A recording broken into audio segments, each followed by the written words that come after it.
Yes, friendly greetings. Totally looking at you sideways. I'm trying a new experiment wherein I'm showing you the webcam, so you have my real self, flesh and blood, and all that electricity, and the keys as well. So this provides a dual view. You'll easier be able to understand what sorts of consequences my actions have. And it gets me terribly excited, which is why I sound so emotional about it. Now, these are beautiful piano samples. This is a very affordable keyboard. It's a M Audio KeyStation 88ES. It was $200 US. Actually, it was cheaper than that because I got it using cashback from eBay and live.com. I think it was 25% cashback at the time. A few weeks ago, it was 8 or 10%. Not as good, but it's overall quite reasonable. And you can yearn and churn out these really beautiful, the sample set is gorgeous. It sounds like an aged upright. That's what it's from, a Braunschweig vintage piano. And despite these plasticky keys, you can get such a fantastic result out of them. It's really inspiring, and it even sounds more real sometimes when I close my eyes, when I don't look at the metal and the plastic. So this is the merging, really, the craft and the art of taking technology, infusing emotion into it. And it's a large part of what I do, whether it's in music or another art form, virtual world like a Second Life, my favorite, and leading, with art, with video, like my work with New Blue Effects, that sort of thing. So whatever sort of realm I find, I like to connect them, and there are often many tangents which do not seem related, but like I like to say, you fold space, you find a connection, a direct route from point A to point B, literally the A and B keys.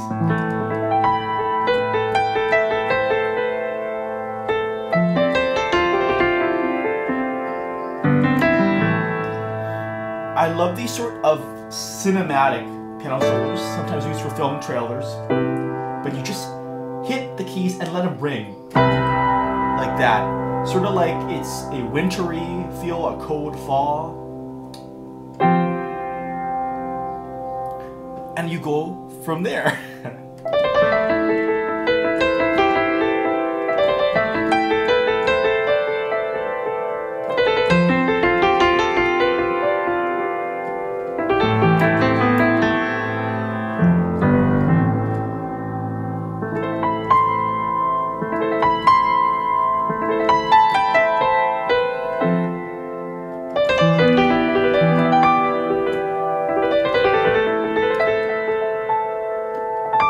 And this is all improvised. I just think of the predominant A and B keys that we established earlier, and I'm flowing between them.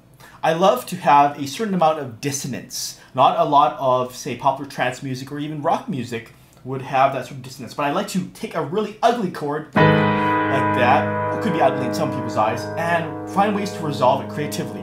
This is more of an idiom found in jazz.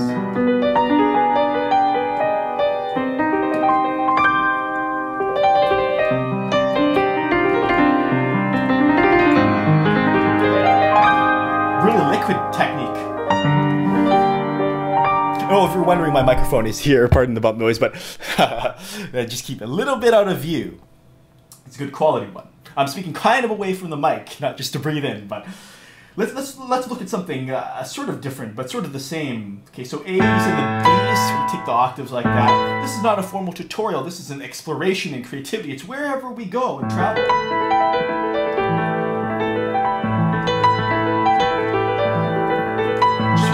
Figures.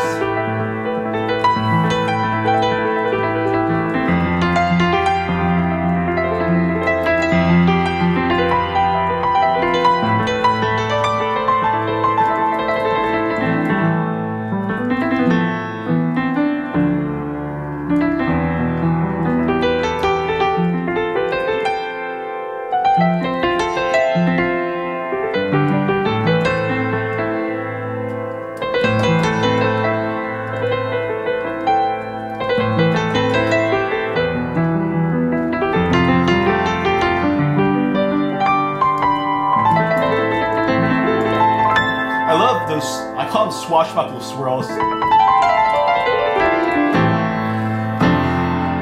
And it looks really fast, but this is one of my favorite ones.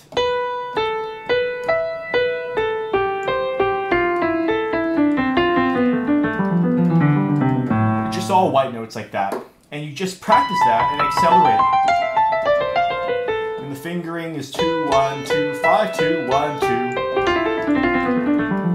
And it becomes so beautifully when you do something like this. There's some bass there. So if you land on a note and you know what the triad is going to be, in this case D minor, whoop, there's some characteristic imperfections in this piano, then you can round it up like that. Or, oops, that's sort of a B minor thing. Playing with some modes.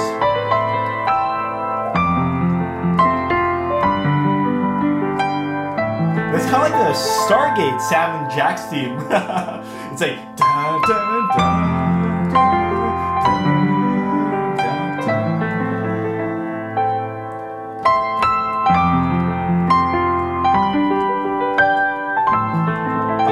Stuff by ear, just being very, very receptive to the resonance, the energy around, in the world around you. I don't mean that just in a spiritual way, but a very physical and scientific way. This is, after all, a lab.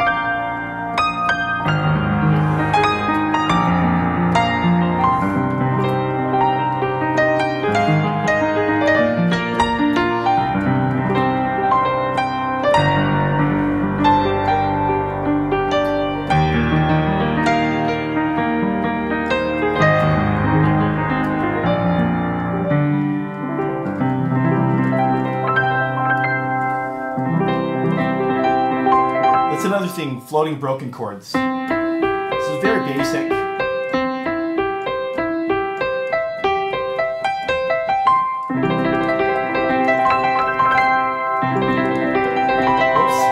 You can come up with funny variations if you goof up sometimes, though.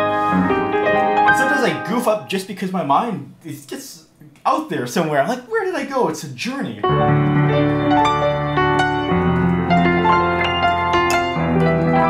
You also find that with instruments, sampled instruments that have a lot of character to them, it's a lot easier to goof up too. The point being because there are clicks and noises and stuff, it's more natural to do it that way. It's not all perfectly pitched, that's why. Don't be so concerned with equal temperament, just go with what sounds good. It's good to know the rules, but good to know how you can break them, good to, even better to know how you can make your own rules. And then break those.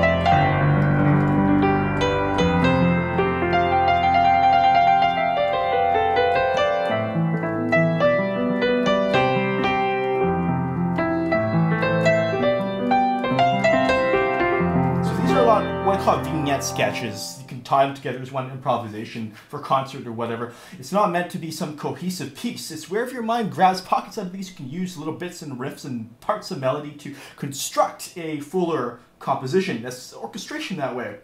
Can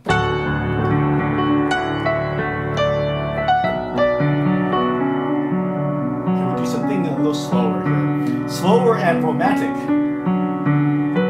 My wife likes that. Tell you guys, playing romantic piano is a great way to get a girl.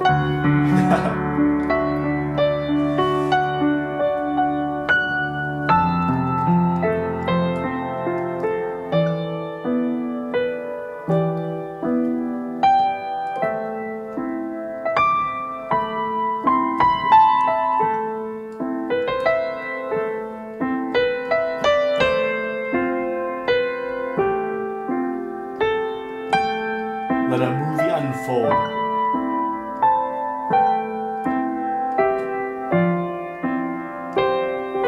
It's kind of like Satie. He often does that kind of thing with the bass chords.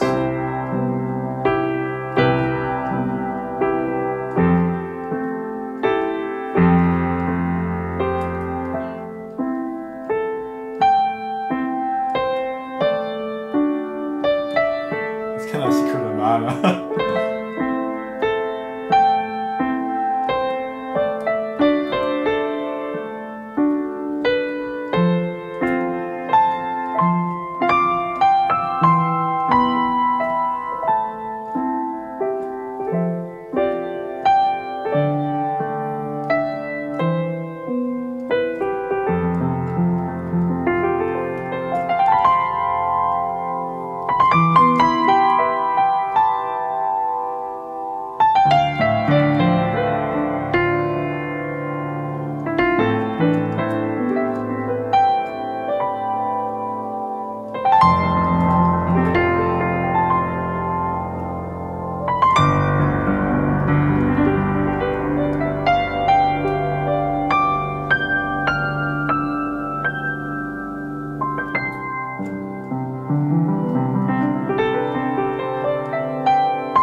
magic like that. And pardon the MIDI keys thing here. It doesn't show the whole 88 keys. I wish it did. I contacted the author, but unfortunately it does not. But hopefully I try to play within the middle ranges, and not you can see what I'm doing. I think in the future synth videos video I'll have to show the mod wheel more clear at the end. You can't really see what's going down this side. Oh, that's nice. Always remember, with a lovely piano set, I think it's important to have prominent bass, a good contrast with the clunk of the high end. Oh, that's lovely, lovely, lovely sounds.